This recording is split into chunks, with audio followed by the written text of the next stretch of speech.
Let's all go off the record for a minute. In World War II, 6 million Jews, because of their faith, were exterminated by Adolf Hitler.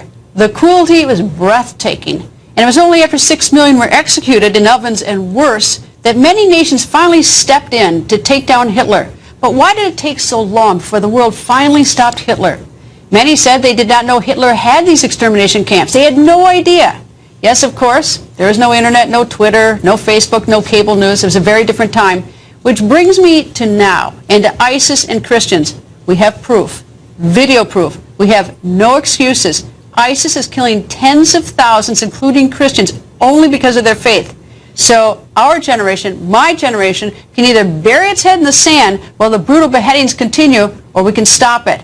And just as with the fight to stop Hitler, one nation can't fight ISIS alone. We need all the great nations, and we need one leader to lead all those nations. And if President Obama can't do it for whatever reason, maybe Chancellor Angela Merkel or Prime Minister David Cameron, I don't care who takes the lead. I just know what's right. My generation just can't continue to look the other way. And that's my off-the-record comment tonight.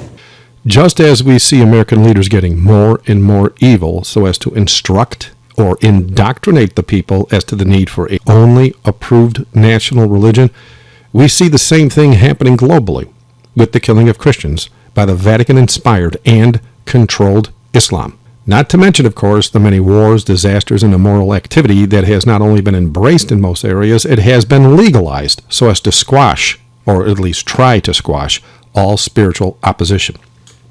That being the case, one can see the long prophesied need for a global leader to fight terror is going to be the next stream of talking points in the media that will no doubt be transcribed by the man of sin in Rome himself.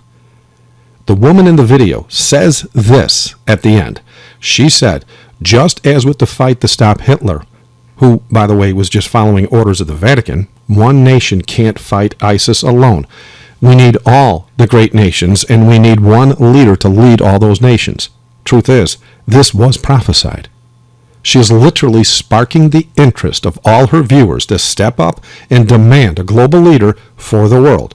Now, do you realize who has already applied for that job? Roman Catholic owned and operated Times Online stated the following. They said that the Pope is a global figure with huge moral authority.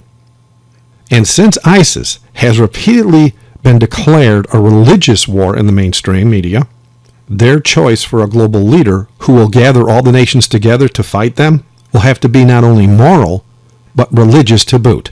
This is not only setting the stage for the Pope, who is the only one on the planet with 175 nations in his hip pocket right now, it's also laying the foundation for the Antichrist to finally appear.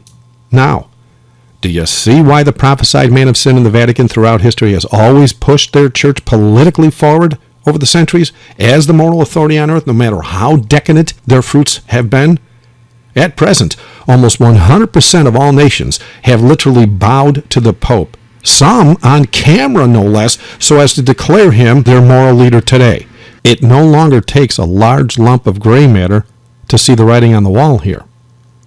Rome wants global control. Rome demands the Pope be that moral leader, and prophecy says they will have it for a very short period of time, right near the end. We are that close, brothers and sisters. My only question to you is, are you ready? Are you sure?